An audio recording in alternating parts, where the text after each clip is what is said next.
Good morning. Today is Tuesday, April 22nd, 2025. Today I want to pay tribute with an asterisk to Pope Francis, who passed away yesterday, Monday. His last day alive, he was able to celebrate the Christian holiday of Easter at the Vatican. And there are a number of remarkable things about this Pope, Pope Francis. First of all, he was always a vocal voice against anti-Semitism. He visited Israel. He's the first pope to make a pilgrimage to the tomb of Theodor Herzl, the visionary of modern Zionism. Some of his statements against Israel since October 7th have led to a contentious relationship, and I will come to that in a moment. But notwithstanding the difficult parts to understand, or the controversial parts since October 7th, a range of Jewish and Israeli leaders have praised him. President of Israel, Isaac Herzog, wrote that Francis was a man of deep faith and boundless compassion. He rightly saw great importance in fostering strong ties with the Jewish world and advancing interfaith dialogue as a path toward greater understanding and mutual respect. And he further said, I truly hope that his prayers for peace in the Middle East and for the safe return of the hostages will soon be answered. May his memory continue to inspire acts of kindness, unity, and hope. Pope Francis was the third pope in a row to describe anti-Semitism as a sin incompatible with Christian belief. And just the day before he died, Pope Francis spoke about the war in Gaza, and his last words on this subject: a growing climate of anti-Semitism around the world is worrisome. And he also condemned the deplorable humanitarian situation in Gaza and reiterated his call for a ceasefire. But with all the positives and the good relations that Pope Francis had with Jews, with rabbis, with Jewish organizations, Jewish communities, which is very extensive, since October 7, 2023, a number of his statements have left Jews and Israelis confused and troubled. In November 2023, in a call with President of Israel, Isaac Herzog, Francis said it is forbidden to respond to terror with terror. First of all, let's understand that Pope Francis was a pacifist. He always spoke against war. He spoke against war and wanted Ukraine not to continue to engage in war. That was his stance. But to claim that what Israel was doing in November 2023 is responding to terror with terror, I strongly disagree with that, and many Jews and Israelis criticized Pope Francis for those words.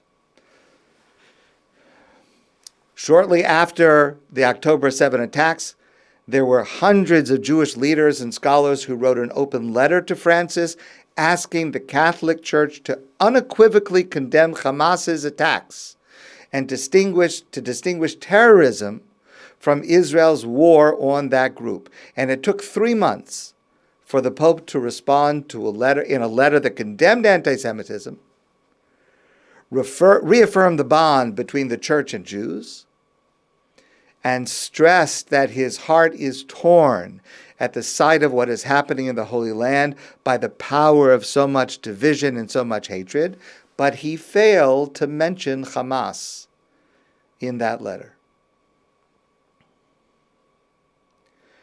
Francis condemned the fuse of hatred lit, but he notably did not lay out who had lit that fuse.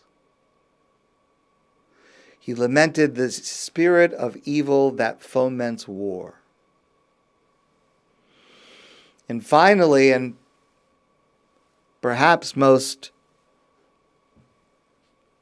distressingly, in November 2024, just a few months ago, Francis called for an investigation to determine if Israel's actions in Gaza constitute genocide. And he published this in a book that he wrote. Chief Rabbi of Rome, Riccardo di Nepi,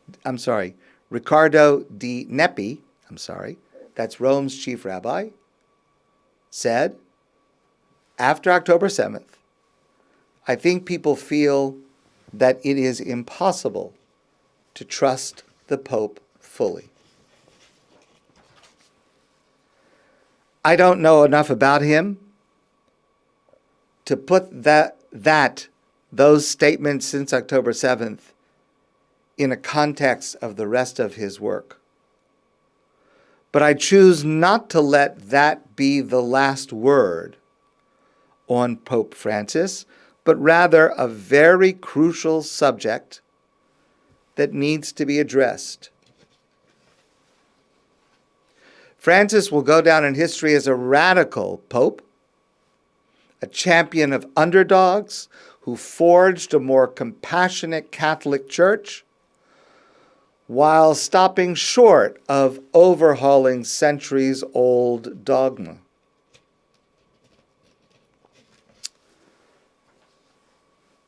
I have shared with you before that I am a huge fan of Pope Francis.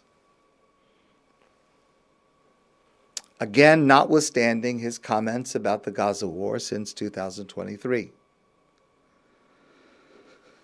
And I want to share with you just 2 lessons that I learned from Pope Francis, which I've shared with you before,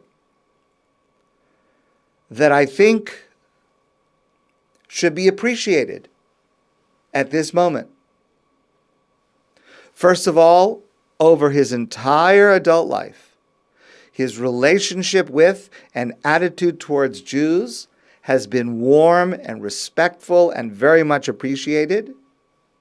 He met with families of hostages and regularly prayed for the hostages' release. So I want to share just 2 stories, a story and a quote. In 2015, Pope Francis visited the United States, and he, on that visit, visited Washington, D.C., and he visited a women's shelter there. So the residents of the Harriet Tubman Women's Shelter in Washington, they got up very early that morning. So these women, everyone could take a shower, they could fix their hair, they could get dressed in the best clothes that they had. Of course, these are women who are living on and off the streets, coping with evictions, jobs that disappeared, addictions, and they were going to have lunch with Pope Francis.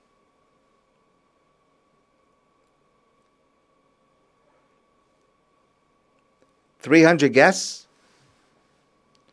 gathered at a tent on a street in downtown Washington. Homeless, felons, mentally ill, victims of domestic violence. And at noon, Pope Francis arrived.